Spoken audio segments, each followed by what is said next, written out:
تعلمت شيئا في الحياة، أن لكل مجتهد نصيب، ولكل حالم وصانع لهدفه يحقق، مهما كانت الطريق شاقا وطويلة. هل أستمع لقلبي أم لعقلي، أم أستمع للناس؟ ببساطة استمع إلى من سوف تراه يقربك من النجاح ويساعدك على تحقيقه. استمع إلى صوت يزأر داخلك كزئير أسود الأطلس في أولمبيات باريس.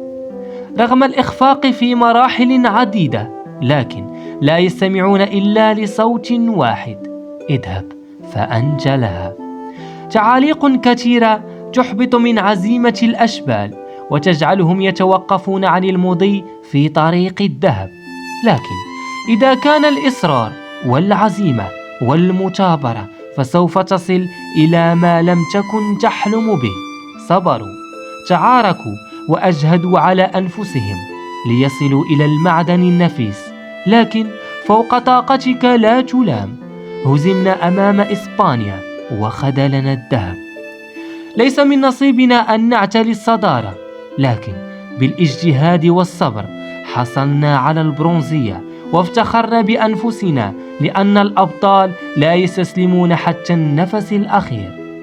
احتللنا المركز الثالث وأفرحنا شعبا يهتف قلبه بالكرة. كما نقول: أن نصل متأخرين خير من أن لا نصل أبدا.